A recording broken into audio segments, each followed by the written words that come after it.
What is going on, everyone? Harry here from Pharmaquatics. Welcome to part 2 for setting up this tank to my right over here, which is the Fluval Spec V 5-gallon, which I'm specifically setting up for a betta fish. If you haven't already checked out part 1, it'll be linked up here and down in the description. In that video, I do a quick unboxing, assemble the tank itself, and start the hardscape. Pardon me if I sound a little congested. Spring is in full swing and allergies are not a fun time. But of course, the content does not stop, so I gotta get this video out for you guys. So enough of me talking, let's dive right into part 2 where I add plants and my betta fish. So it's been a week since I set this up. Pardon the background noise, the landscapers decided to start exactly when I wanted to film. Put these rocks here just to ensure that the wood could get waterlogged because it kept floating upwards. It has been growing sort of this black bearded algae, some type of algae, I don't really know.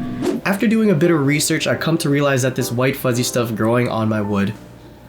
After doing a bit of research, I come to realize that this gray, white, fuzzy stuff that's growing on my driftwood is actually fungi. Sometimes it could be bacteria too. From past experience, I know that this stuff is relatively harmless. It goes away eventually, and it is not uncommon to see this kind of growth, especially when you have new driftwood that you've never used before. Regardless, as we go through the video, you're gonna see that I refer to it as bearded algae, which isn't the case, so just ignore me. As you can see, there's more bearded algae back there.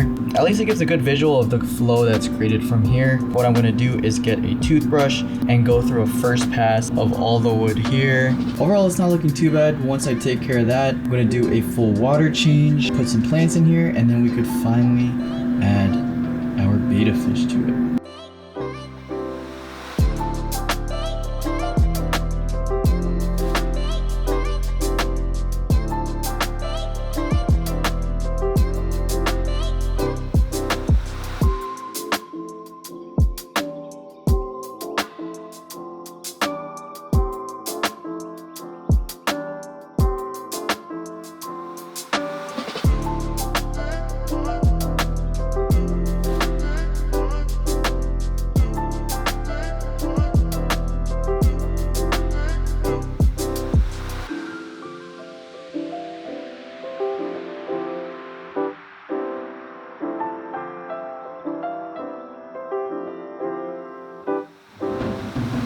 My original plan was to use Java fern for this aquascape, but as you can see, what I got shipped from eBay left a lot to be desired.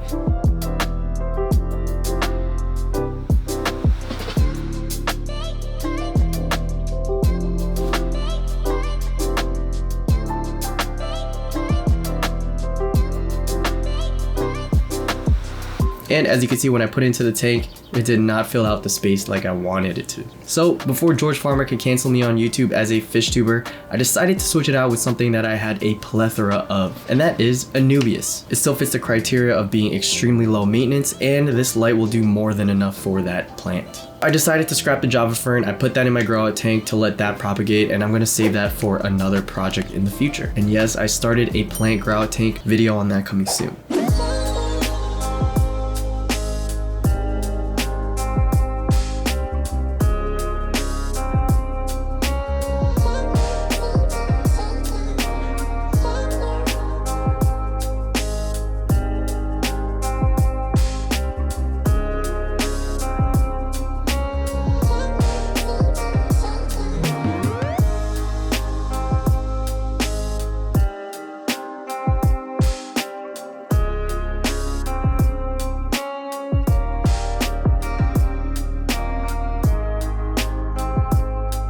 There you go, it filled out the space way better than the Java fern. I'm sure the Java fern would have looked amazing if I had either more of it or was patient enough to let it grow out.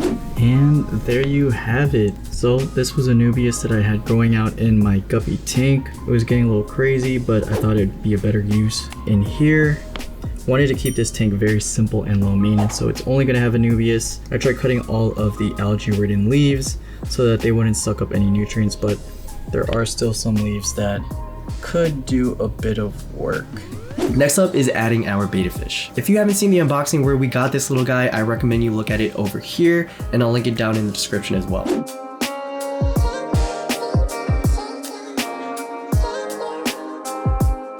Before taking the beauty shots of this tank, I decided to let it run another 2 weeks to make sure that everything was going well. The fuzzy stuff came back and a lot of algae started to grow on the walls and on the leaves. As I said earlier, I wasn't worried and I wasn't surprised either. This is pretty common with new tanks that haven't established a balance between the nutrients within the system, the nutrients that the plants are soaking up, and the amount of light output that is reaching the tank. It also doesn't help that this tank is surrounded by windows, one over here and to the side of you guys. So if there were nights where I forgot to close the blinds, this tank would get a good 7 to 8 hours of direct sunlight. Tip for you guys, if you want to avoid problems like these, just keep your tank away from windows. Nonetheless, Mother Nature can always solve these imbalances and issues over time, and these problems tend to go away as the tank matures. But as you can see here, we have some algae that we have to take care of. Part of the reason is because it is actually right by a window. Some of the leaves are dying off, and this is because they actually peak out of water whenever the water levels here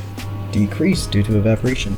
And as you can see, some of the fuzziness is back. Overall, it looks great, especially when you squint your eyes and don't really focus too much on all the algae. But there is obviously a lot that we need to do for this tank, so I will get right to it.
So what I basically did here was brush off anything that was visibly fuzzy. Here I took off some of the leaves that were melting.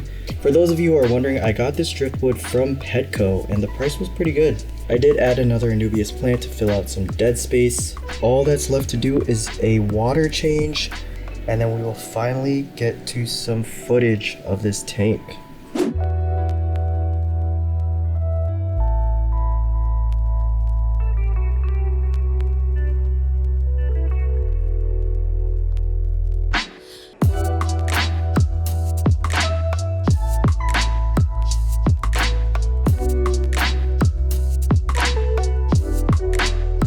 Now that we finally finished setting up the tank and maintaining it, it is off to my favorite portion of the video, and that is the slow-mo macro goodness of this montage.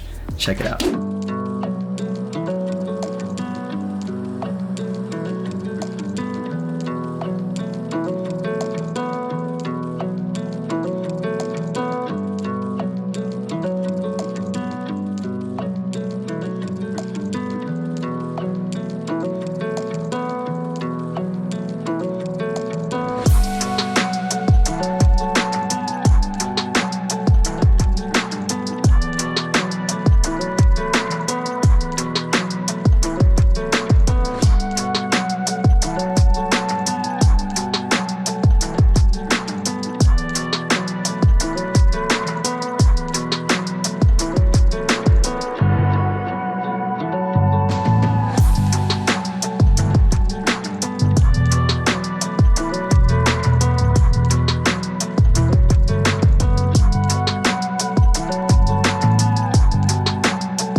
there you guys have it. Hopefully you enjoyed this video. If you have any other suggestions on how to make this aquascape look a little better, feel free to comment them down below. One thing I definitely want to do is add floating plants eventually. I think that will bring the entire thing together. Also, our little guy over here does not have a name yet, so if you have any suggestions, comment them down below. And if you could make them anime themed, that would be a plus. I still have a few videos planned for the Fluval Spec V, so subscribe down below. If you haven't already, follow me on Instagram, and I'm on TikTok now as well, both at Pharmaquatics. Check out my blog, pharmaquatics.com. As always, I shall see you guys in the next one. Peace.